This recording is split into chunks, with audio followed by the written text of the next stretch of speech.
Oklahoma, two of the really high-performing teams here, and the action's underway. In the red, Jax Forrest, Pennsylvania. In the blue, J.J. McComas, Rogers, Oklahoma.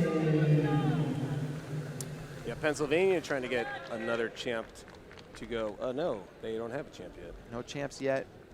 Seidel had an opportunity. Kaiser stopped him in his tracks. So this is the second Pennsylvania versus Oklahoma matchup we've seen. Forrest wrestling from this front head position. Jax Forrest can wrestle in just about every position. He does some things that are unusual if you haven't felt him before. Yeah, no surprise though, tradition-rich states are going to have lots of finalists. And how about McComas Rogers striking first? Gets the go behind, 2-0. Great takedown, and McComas has been one of those guys that's been on the radar for a long, long time. He has so many tools, and the question has always been, is he going to put it together at the right time? And this would be it. He's up 2-0, and there's Forrest looking for the attack, controlling that elbow, and comes out of the position and going to take McComas Rogers to the edge, and McComas maybe with exposure. 2 blue offered. Will it be confirmed? It is. It's 4-0.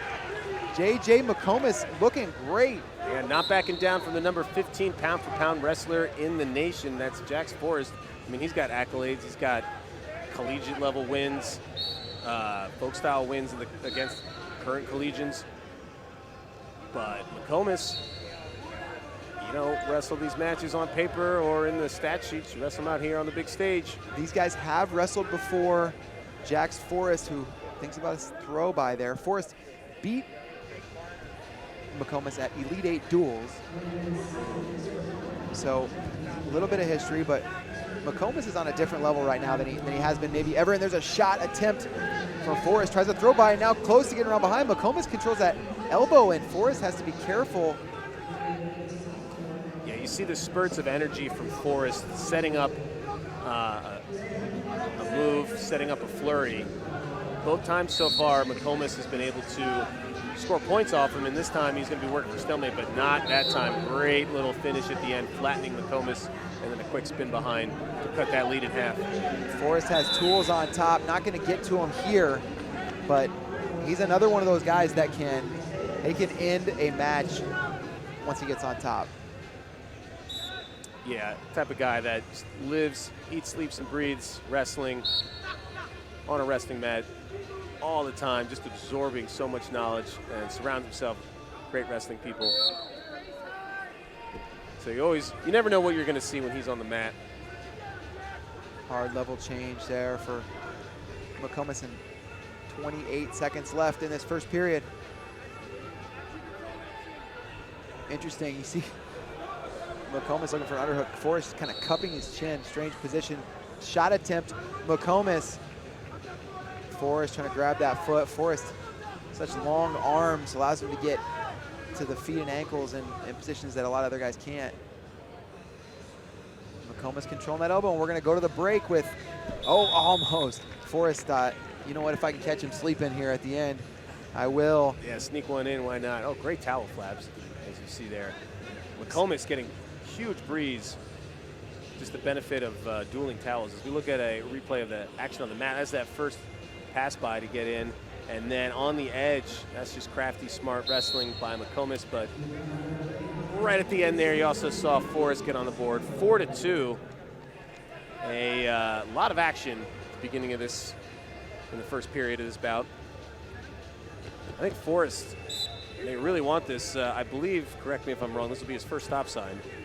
Yes, this would. And he was runner-up at the U20 and U17 World Team Trials this year.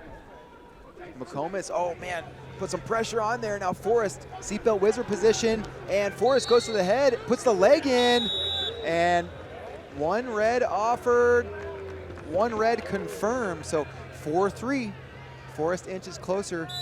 Yeah, Forrest absolutely coming out like a banshee to start that flurry, and it paid off with the step out. Almost got more, but both heads were out. McComas' head was outside the cylinder, outside the circle, and that's how you determine whether they're in bounds or not. And you're right, Spade. This would be Forrest's first stop sign shot. McComas, Forrest goes to the body. Will he try to go big? Forrest drops down to that ankle. And now putting a lot of pressure on the shoulder, slips the arm. McComas, good adjustment, but Forrest cuts back to the way, super close to the takedown, now gets it. 5-4, Forrest takes the lead. 2 minutes left in the match. Excellent progression from Forrest, going from one move, looking for a finish. Every time he got stymied, he had something else in his pocket to pull out to try to frustrate McComas, and eventually it paid off with a takedown and taking the lead here with under 2 minutes to go in the match. Forrest did place in Fargo a couple years ago, I think maybe 5th. Last year, he wasn't here because he was on the U17 World Team and was busy bringing hardware home from World Championships. He was a silver medalist. Minute 35 left to go in the match.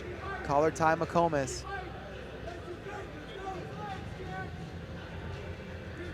McComas will also be a senior at Stillwater High School, like Barrett Jordan. So saw 2 teammates, at least so far on this big stage. McComas going to try to get that stop sign that eluded Jordan. But always good to see a state like Oklahoma churn out talent. It's rich in history, and it's a unique state with a unique wrestling history as well. Of course, Jax Forrest wrestling for Team Pennsylvania. Lots of wrestling history there. He's a North Carolina native, but has been in Pennsylvania the last couple of years. Yeah, rising sophomore at Bishop McCourt High School. Little flurry here, and Forrest decides to play it a little bit more conservative than he sometimes does. Over under position, McComas pushing right now. Forrest grounded, and they'll stalemate that. 31 seconds to go. Any point would do it for McComas. Yeah, this is extremely tight. Forrest cannot relax. McComas, no need to panic, but he's down to the final 20 seconds now. Double leg attempt now coming forward with that over under. Forrest takes a look at the edge, checking his position. Forrest already in parterre, so he knows he can't just push him out. 5 seconds.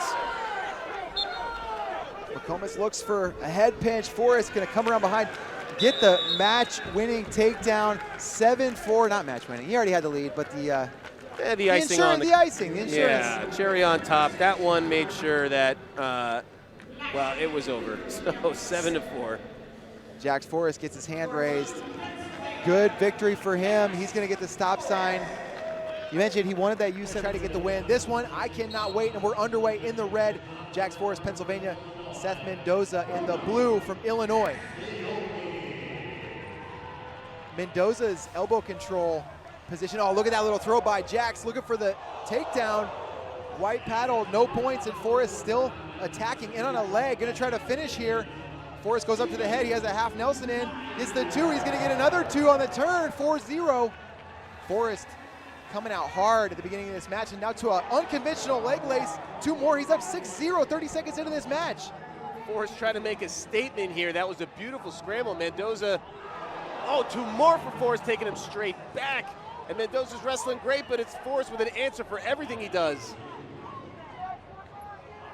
Still working on parterre, same sequence. Oh, they stopped that one right as Forrest got to his lock. The Bishop McCourt corner didn't like it, but Forrest did have plenty of time to work, and now up 8 points.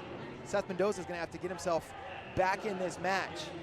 Yeah, Mendoza has to shake that off, forget about those points, just wrestle his match right now, figure out a way to get through Forrest defenses. He's barely even had a chance to attack yet, so, you know, stick to the game plan, stick to what you started this match planning to do. Forrest moves so powerfully in directions you don't expect. You saw him working for that trapped arm, and then all of a sudden he pulled Mendoza straight back. It's got to be hard to game plan for, but now Mendoza has to get back. An underhook for Mendoza, and now Mendoza looking for a go behind. He's close to it. Forrest hooks the elbow. Now Forrest going to try to come out. Quad pod position. If he can break down, he got it. And Jax Forrest with the tech. 10-0, and he kind of shrugs at the corner. 90 seconds is all it took for Jax Forrest to win one of the marquee matchups of this tournament. He's going to get the hand raise. He's going to get a golden ticket to Who's Number One, and he's got the victory here at 132 pounds. What a statement win by Jax Forrest, and he did it in the most exquisite way. His gyro in freestyle is second to none at his age level. You see the way he's taken Mendoza in a way he's not expecting. Just takes takes whatever Mendoza's giving him,